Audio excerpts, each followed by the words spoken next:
This is a stimulus update and daily news report. Got some important updates to share with you. Joe Manchin and President Biden clash, have a big feud. Joe Manchin says Biden is divorced from reality and the White House backs the president up. I'll let you know exactly what's going on there.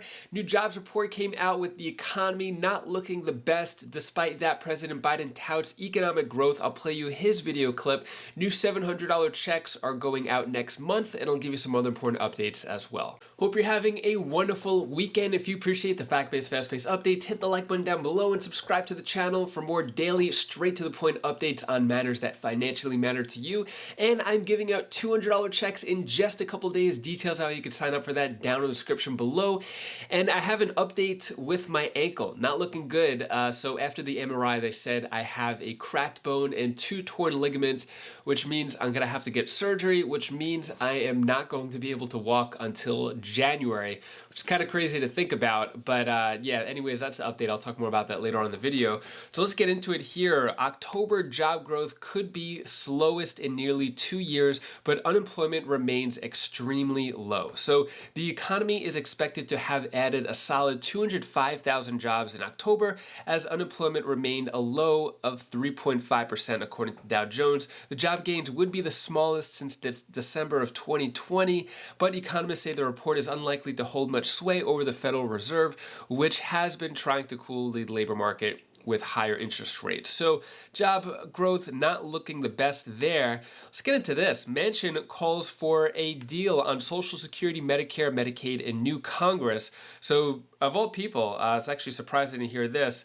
What Manchin said is, you're going to get your financial house in order. We cannot live with this crippling debt.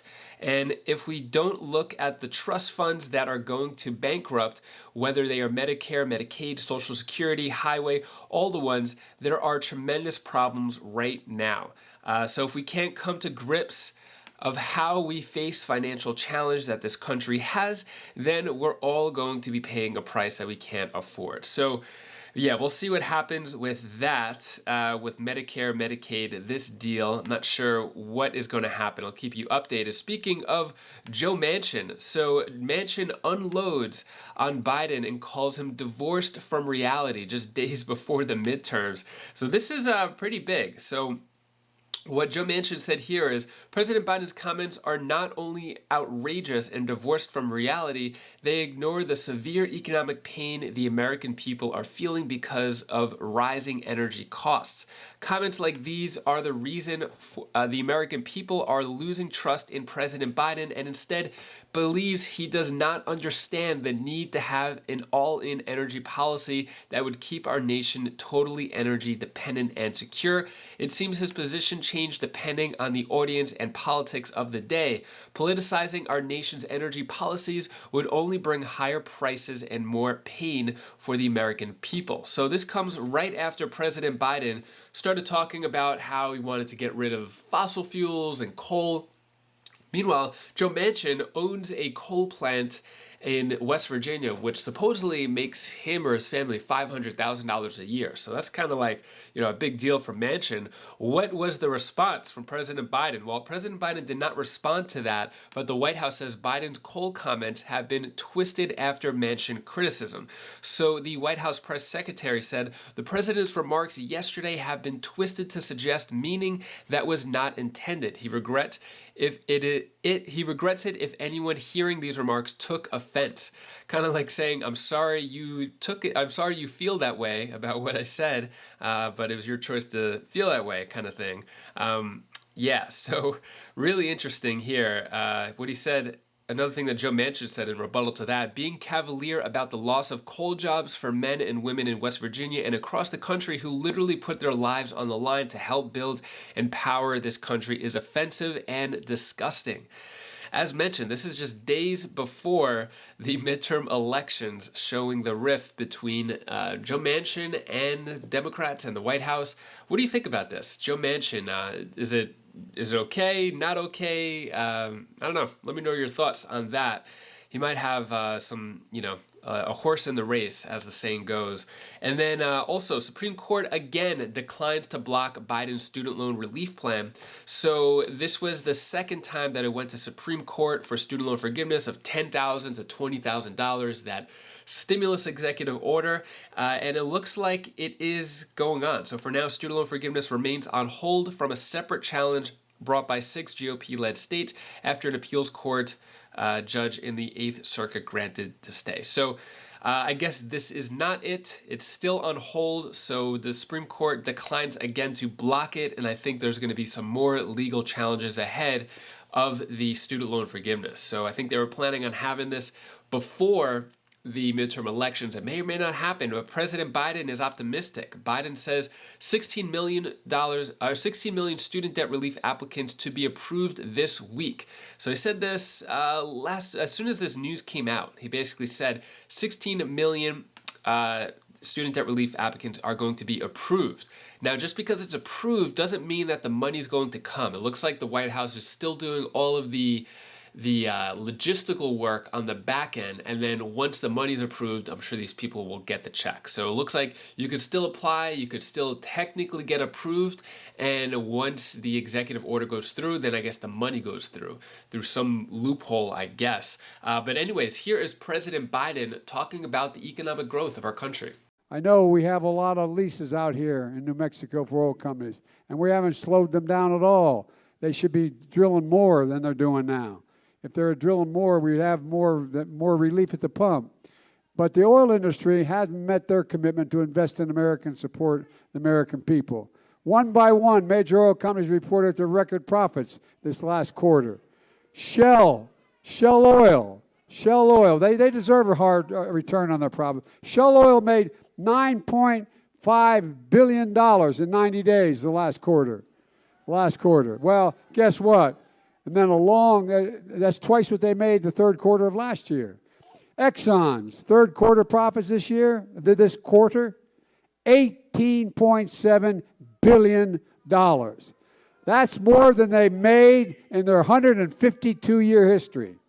Now look, I want them to make money. That's fine by me. But the last 6 months, the 6 largest oil companies made more than $100 billion in profit in 200 days. Well, here's the deal. These companies are taking advantage of average profits they're making. If they did it, the average profits they've made for the last 20 years, guess what? Your gasoline prices would be down 50 cents a gallon. No, I'm serious. If we're investing in profits that are at a historic rate, prices would come down even further. But instead, they're buying back their own stock, primarily the way executives get paid, and giving their profits to shareholders. But these outrageous profits are the windfalls of war. Look, earlier this week I made clear that the industry has a choice. Either invest in America or pay higher taxes for your excess profits and face restrictions. You know, it's amazing. Even though my Republican friends in Congress seem to be hoping for a recession, last week's GDP report shows the economy is in fact still growing. My guess is the report the end of this week is going to show that as well. The fact is the economy grew at 2.6% last quarter, although in many may not feel that very well, but business income is up. And guess what? We have created in the United States, just since I've become president, 700,000 manufacturing jobs. Brand new, 700,000. So the economy is up, price inflation is down, real incomes are up, gas prices are down and need to come down further. Exports are also up, which means a simple thing. We're making a lot of money in America because of that.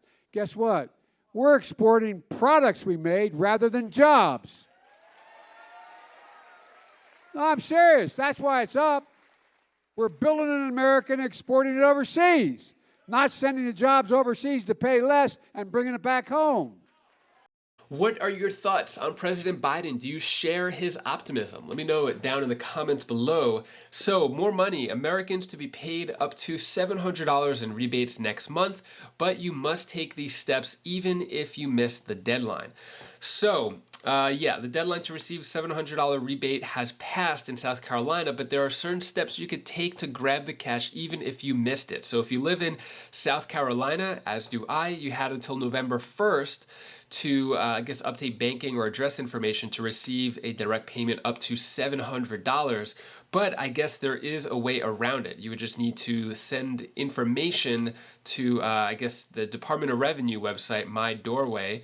You can look that up, and I guess there is a way that you could still get it despite the deadline being November 1st. So it says here, if you missed the November 1st deadline, we still need your updated address, but your rebate may be delayed. So you could still get it if you're in South Carolina, and you still get that up to $700 check. And that is all the news that I have for you today to hopefully cheer you up a bit. Here's my daughter Bella's tip of the day. Oh, hi guys, I didn't see you there. Hi guys, this is Bill. This is today. I want to tell you something what you should really do. You should always be kind, and if you want to do something very happy, then do it. Like today, I'm going to be making popsicles, and I'm going to be doing it with you.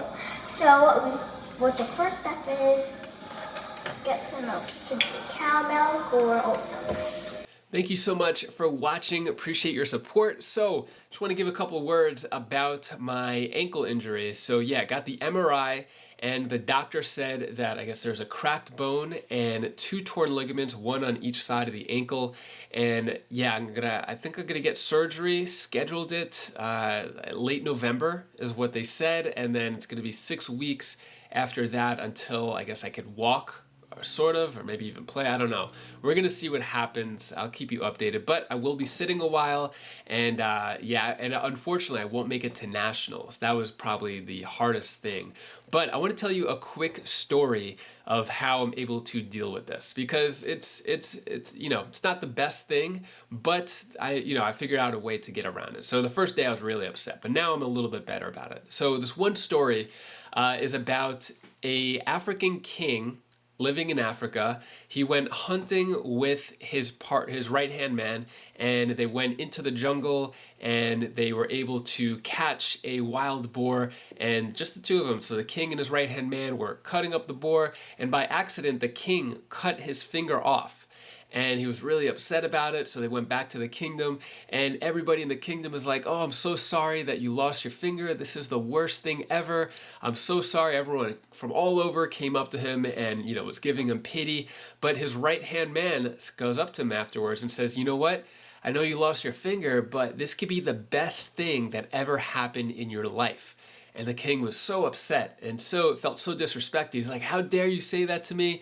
Everyone else is saying it's the worst thing. You're saying it's the best thing. You're not my right-hand man. Sends him to the dungeon, puts him in jail, doesn't see him for a while. And so, the king was really upset hearing that that was the best thing that could have happened to him. So the king, not having his right-hand man to go hunting in the jungle, went hunting by himself. He got lost, and a group of cannibals found him and took him to their tribe, and they were going to eat the king, and they were about to set him up on the fire until they saw that the king did not have his finger. So then the cannibals said, oh, we don't eat anybody without all their limbs intact. And so then they let him go. So the king found his way back to the kingdom and thought to himself, you know what? If I did have my finger, they would have eaten me. So maybe this was the best thing that ever happened in my life. So then he was thinking about it, goes to his right-hand man and says, I'm so sorry, you were right. This was the best thing that ever happened to me. It's because of my finger being lost that I'm still alive today. And then the right-hand man says, well, it is the best thing that ever happened to you and to me, because if I was with you, they would have eaten me. And so, yeah, that's the story. So anyways, point of the story is having my ankle hurt could be the best thing that ever happened to me. I just may not know why at the moment. So that's how I'm dealing with it. I know it was a long-winded story, but hopefully that story could help you anytime that you're going through something tough. Anyways, if you want to check out any of my other latest videos, my other channels, like a serving lesson given by my friend on my Wise Pickleball channel, you could click right up there. And I'll see you in the next video. Take care, be safe. Thank you for watching.